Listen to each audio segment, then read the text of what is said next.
Hello दोस्तों, मैं भी स्वागत करता हूं आपका अपने YouTube चैनल विद्याश्रम पटना पे। दोस्तों, हम लोग क्लास 10 के मैथमेटिक्स के सब्जेक्ट का चैप्टर नंबर फर्स्ट वास्तविक संख्या पर बात कर रहे थे। इससे पहले भी हमने वास्तविक संख्या पे वीडियो डाला है। उस वीडियो में ये कॉन्सेप्ट आपको हमने पूरा दिया हुआ है, क्या होता है, कैसे होता है, क्या संख्या का वैल्यू होता है, ये सारा चीज हमने आपको वहां पे बताया। फिर भी अगर आप हमारे वीडियो पे नए हैं, आपने अगर पिछला वीडियो नहीं देखा है तो आप हमारा पिछला वीडियो हमारे वीडियो के डिस्क्रिप्शन में लिंक दिया हुआ, वहां से जाके देख सकते हैं। अगर नहीं वहां से देखा आपने, फिर मैं यहाँ पे आपको दोबारा समझा रहा हूँ।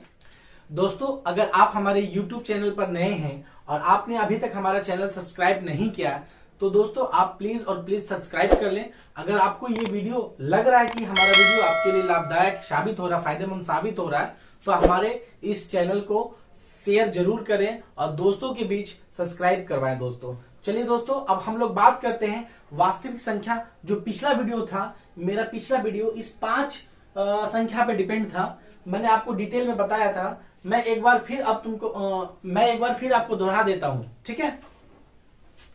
तो चलिए दोस्तों, अब हम बोर्ड पे चलते हैं। अब यहाँ पे देखो, चैप्टर का नाम क्या था? वास्तविक संख्या। वास्तविक संख्या यानी रियल नंबर।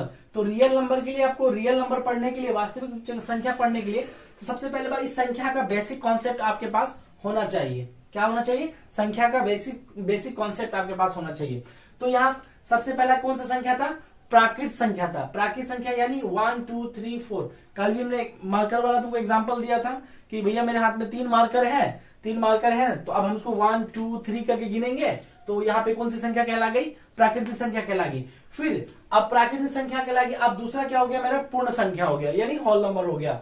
तो अब यहाँ पे प्राकृतिक संख्या में किसकी जरूरत पड़ गई? हमको जीरो की जरूरत पड़ गई। तो अगर प्राकृतिक संख्या में जीरो जब लग जाता है, तो वो कौन सी संख्या हो जाती है? पूर्ण संख्या हो जाती है, ठीक है ना। कौन सी संख्या हो जाती है? पूर्ण संख्या हो जाती है। फिर पूर्णांक संख्या यानी इंटीजर्स, जिसको जेड से सूचित करते हैं। अब पूर्ण संख्या में माइनस डिजिट वाला लग गया, ऋणात्मक नंबर लग जाता है। क्या? निगेटिव नंबर लग जाएगा। किसमें? पूर्ण संख्या में अगर क्या लग जाएगा? निगेटिव नंबर लग जाएगा, ऋणात्मक संख्या लग जाएगा, तो वो कौन सा संख्या कहलाएगा? पूर्णांक संख्या कहलाएगा। क्लियर हो गया? ये 3 एकदम आराम से याद हो जाएगा। प्राकृतिक संख्या जिससे वस्तुओं की गिनती की जा सकती है, जैसे 1 2 और 3 हो गया। अब प्राकृतिक संख्या में क्या जोड़ दिए हम लोग? जीरो जोड़ दिए, तो कौन सी संख्या हो गया? पूर्ण संख्या हो गया। क्लियर? अब पूर्ण संख्या में हम लोग ऋणात्मक नंबर जोड़ दिए, तो कौन सा संख्या हो गया? पूर्णांक संख्या हो गया। तो चौथी संख्या क्या हो गया? परिमेय संख्या। वैसी संख्या जिसे P/Q के रूप में लिख सकते हैं, जहां Q नॉट इक्वल टू 0, तो कौन सी संख्या कहलाएगी? परिमेय संख्या कहलाएगी। अपरिमेय संख्या वैसी संख्या जिसे P/Q के रूप में हम लोग नहीं लिख सकते हैं। वैसी संख्या जिसे P/Q के रूप में हम लोग नहीं लिख सकते हैं, उस संख्या को क्या कहते हैं हम लोग? अपरिमेय संख्या कहते हैं। ये 5 क्लियर हो गया। अब हम जो सबसे इंपॉर्टेंट बात करने वाले, अब चैप्टर स्टार्टिंग, ये तो क्लास 9 था। अब हम लोग क्या कर रहे हैं? वास्तविक संख्या यानी चैप्टर नंबर फर्स्ट। तो वास्तविक संख्या यानी कोई भी सब्जेक्ट का कोई भी जो चैप्टर होता है, फॉर एग्जाम्पल अगर केमिस्ट्री पढ़ रहे हो या फिजिक्स पढ़ रहे हो या मैथ पढ़ रहे हो, तो नाम में मतलब छुपा हुआ होता है। आपको पहले ही बताया गया कि नाम में मतलब छुपा हुआ होता है, यानी हमें चैप्टर वहां से स्टार्ट करना है जहां से चैप्टर का नाम है। ऐसा ना हो कि आप मतलब वास्तविक संख्या पढ़ लिए, बोले चैप्टर का नाम क्या, तो पता नहीं है। तो वास्तविक संख्या, तो भैया अगर वास्तविक संख्या है, तो इसका कोई ना कोई तो डिफिनेशन होगा। उस डिफिनेशन को हम लोग जानेंगे, अगर वास्तविक संख्या है क्या। तो वास्तविक संख्या जो है वो क्या है? वास्तविक संख्या की डिफिनेशन क्या है हमारा यहाँ पर? परिमेय संख्या और अपरिमेय संख्या के समूह को सम्मिलित रूप से वास्तविक संख्या के नाम से जाना जाता है। अब यहाँ पे हम कल हम आपको बताए थे क्या, कि जितनी भी संख्या है, ये कौन सी संख्या है? वास्तविक संख्या। कल बताए थे वास्तविक संख्या है, लेकिन आज यहाँ पे क्या बोल रहे हैं हम लोग? परिमेय संख्या और अपरिमेय संख्या के समूह को सम्मिलित रूप से वास्तविक संख्या के नाम से जाना जाता है। अर्थात प्रत्येक परिमेय संख्या और अपरिमेय संख्या कौन सी संख्या कहलाती है? वास्तविक संख्या कहलाती है। प्रत्येक परिमेय संख्या और अपरिमेय संख्या कौन सी संख्या कहलाती है? वास्तविक संख्या कहलाती है। अब यहाँ क्या, अब ये देखो कि जो परिमेय संख्या होता है ना, प्राकृत संख्या, पूर्ण संख्या और पूर्णांक संख्या के समूह को भी परिमेय संख्या कहते हैं। इस चीज को नोट कर लो। वैसे हम यहाँ पे नोट में लिख दें, देख लो, पूर्ण संख्या, प्राकृत संख्या तथा पूर्णांक संख्या, ये सभी कौन सी संख्या है? परिमेय संख्या है। तो 3 तो यहां हो गया, चौथा ये हो गया, अब 3 ये तो इसी में आ गया, यानी प्राकृत, पूर्ण और पूर्णांक किसमें आ गया? परिमेय में आ गया। तो परिमेय और अब परिमेय और क्या बच गया? अपरिमेय। तो परिमेय और अपरिमेय संख्या ही क्या है? वास्तविक संख्या। समझ में आ गया? परिमेय और अपरिमेय संख्या ही क्या है? वास्तविक संख्या है। क्लियर हो गया? तो वास्तविक संख्या क्लियर हो गया। अब दूसरा की वास्तविक संख्या को आर से सूचित करते हैं। किससे सूचित करते हैं? आर से डिनोट करते हैं, ठीक है ना।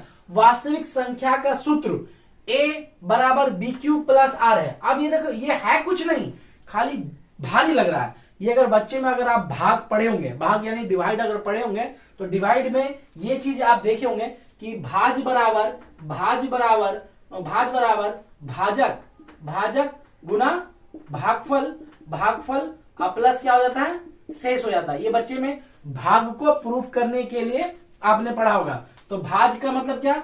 भाज ए बराबर भाजक बी और भागफल क्यू और प्लस शेष क्या? Reminder R. तो बस ये क्या है, ये इसको देख के माइंड को भारी नहीं करना कि वास्तविक संख्या का फॉर्मूला क्या होता है, ए बराबर बी क्यू प्लस आर, फिर ये क्या होता है। तो इसके लिए भी यूक्लिड विभाजन हम पढ़ाएंगे आपको, तो यूक्लिड विभाजन में ही आपको ये पूरा का पूरा डिटेल हम आपको समझाने जा रहे हैं, ये यूक्लिड विभाजन में भी। लेकिन आप बच्चा क्या करता है, बच्चा ये देखता है कि ये भारी है, भारी कुछ नहीं होता है। बस इतना, अगर बच्चे में अगर भाग पढ़े हैं, अगर मास्टर भाग पढ़ाया आपको और भाग प्रूफ करना आपको आता है, बस ये भी यूक्लिड विभाजन ही है। और ये क्या है? वास्तविक संख्या है। ये क्या है? वास्तविक संख्या, यानी भाग पढ़ लिए, भाग अगर आपको आता है तो वास्तविक संख्या का अगर ज्ञान है। लेकिन भाग कैसा? कॉन्सेप्चुअल, ना कि रट्टा मार के मतलब 5 को 3 से भाग दिया, कहानी खत्म हो गया। कॉन्सेप्ट समझ में आना चाहिए आपको। तो क्या हो गया? भाज बराबर भाजक गुना भागफल प्लस शेष, इसका मान हो गया। तो चलिए अब हम लोग इस चैप्टर का जो सबसे इंपॉर्टेंट पॉइंट है, थ्योरम है, यानी यूक्लिड विभाजन परिमिका। यूक्लिड विभाजन परिमिका भी देखिए, अब यहां पर से 3 चीजें, वास्तविक संख्या भी यही है, यूक्लिड विभाजन परिमिका भी यही है, यानी नाम अलग हो गया, काम देखो सबका, मतलब वास्तविक संख्या भी यही है, यूक्लिड विभाजन परिमिका भी यही है। और उसी चीज को हम लोग को कॉन्सेप्चुअल पढ़ना है, क्योंकि बच्चा बना तो लेता है, यहां पर बना लेता है, लेकिन होता है क्या कि बच्चा बना लिया, सवाल सॉल्व कर लिया, बाकी ए बराबर बी क्यू प्लस आर उसको 11th-12th में जाकर समझ में आता है। लेकिन हमको समझना कहाँ? यही समझना है, और एकदम पूरा का पूरा हम लोग को बेसिक से समझना है। तो अब इसका वास्तविक संख्या का एग्जाम्पल आप पहले भी देखते हो। वास्तविक संख्या क्या? परिमेय संख्या और अपरिमेय संख्या। तो परिमेय और अपरिमेय के कॉम्बिनेशन को ही हम लोग क्या कहते हैं? परिमेय और अपरिमेय के कॉम्बिनेशन को ही हम लोग क्या कहते हैं? वास्तविक संख्या कहते हैं। तो जो परिमेय और अपरिमेय का एग्जाम्पल होगा वही किसका एग्जाम्पल होगा? वास्तविक संख्या का एग्जाम्पल होगा। क्लियर हो गया? कोई डाउट इसमें? ये क्लियर हो गया आपका? क्लियर? वास्तविक संख्या समझ में आ गया, एग्जाम्पल समझ में आ गया। तो हमने देख लिया कि पहले वास्तविक संख्या क्या होता है, वास्तविक संख्या का जो मैंने आपको संख्या बताया उसका भी डिफरेंस हमने क्लियर कर दिया। अब यूक्लिड विभाजन परिमिका दोस्तों, ये दिखने में केवल और केवल आपको भारी लग रहा है, लेकिन अगर आपने बचपन में ये वाला फॉर्मूला पढ़ा है, भाज बराबर भाजक गुना भागफल प्लस शेष, अगर बचपन में ये आपने सीखा है दोस्तों, तो इसका मतलब ये है कि आपको यूक्लिड विभाजन परिमिका आता है। अगर आपको बचपन में अगर आपने ये नहीं सीखा है, तो इसका मतलब कि आपको ये नहीं आता है। तो अगर आपको ये नहीं आता तो ये भी सिखा दिया जाएगा, अगर आपको ये नहीं आता तो आपको ये भी सिखा दिया जाएगा दोस्तों। चलिए दोस्तों, अब हम लोग यूक्लिड विभाजन परिमिका पढ़ने से पहले जो बचपन में हमने भाग सीखा है, उस भाग के साथ थोड़ा सा हम लोग खेलते हैं।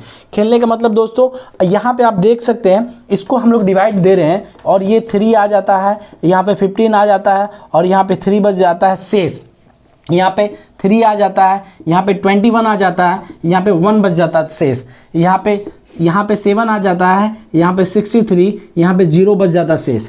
यहाँ पे दोस्तों हम लोग 0 से कर देंगे तो ये 0 हो जाएगा और 7 बच जाएगा दोस्तों।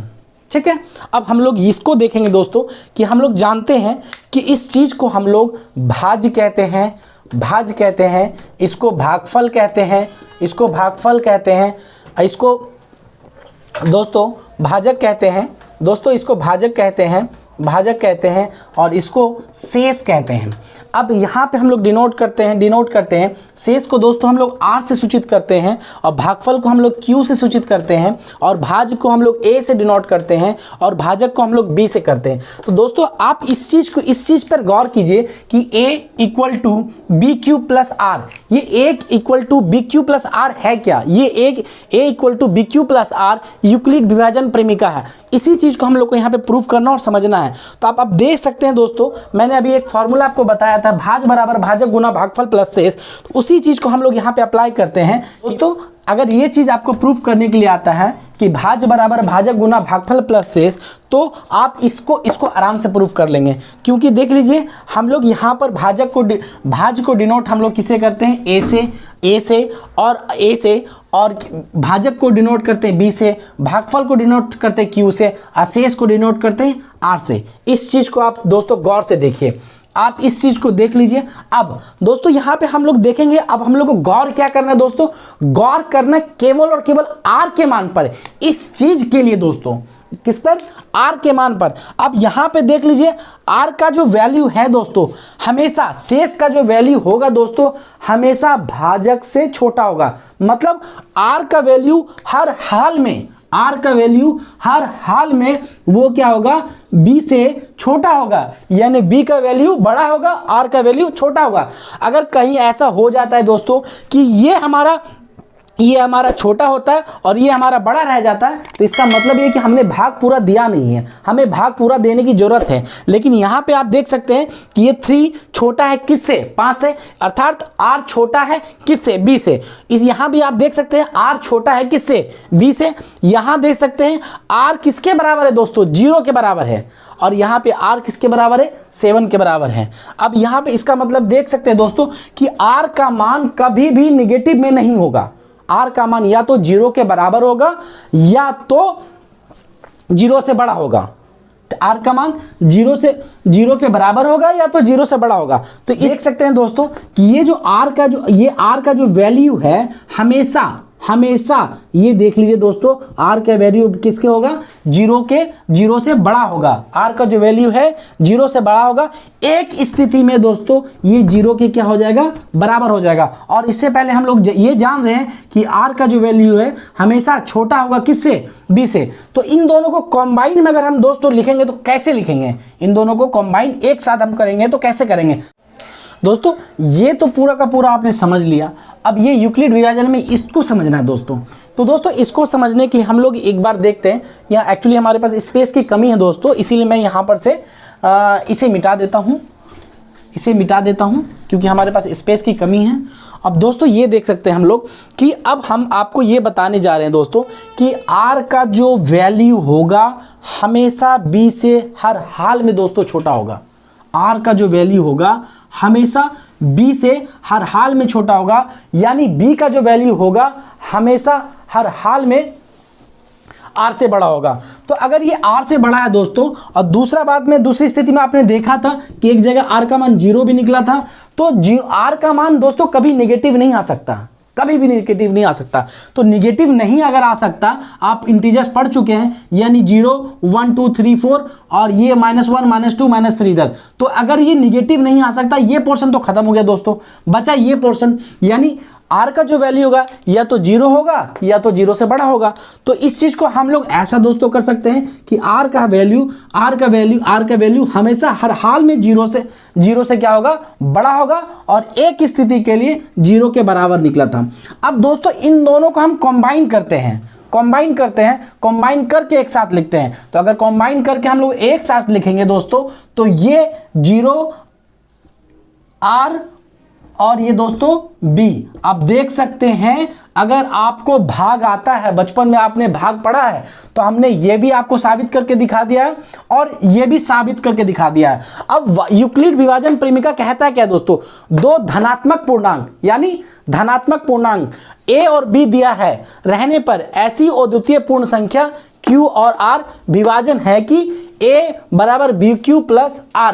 तो दोस्तों आप इस चीज को समझ लीजिए कि अगर आपने भाग पढ़ा है, ये भाग इक्विवेलेंट है यूक्लिड विभाजन प्रेमिका के।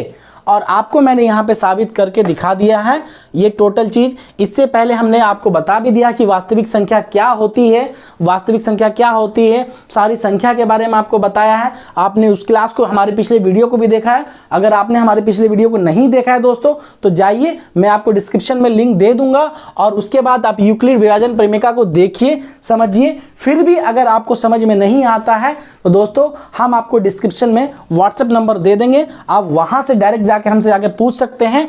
अब इसके बाद दोस्तों हम बात करेंगे इनके सवालों पर, जो कि हमारा नेक्स्ट वीडियो में आएगा। दोस्तों अगर आपको लग रहा है कि हमारा वीडियो अच्छा है, तो अगर आपको लग रहा है कि हमारा वीडियो दोस्तों अच्छा है और आपको कुछ ना कुछ कहीं ना कहीं फायदा दे रहा है, तो दोस्तों हमारे चैनल को ज़्यादा से ज़्यादा सब्सक्राइब कीजिए, ज़्यादा से ज़्यादा शेयर कीजिए, ज़्यादा से ज़्यादा लाइक कीजिए। और अपने दोस्तों में जो दोस्त आपके इस बार वो किसी भी स्टेट बोर्ड से हों, ये किसी भी स्टेट बोर्ड से हों, अगर वो तैयारी कर रहे हैं 10th और 12th की, तो आप उनको हमारे वीडियो फॉरवर्ड कीजिए, ज़्यादा से ज़्यादा फॉरवर्ड कीजिए दोस्तों। जय हिंद, जय भारत।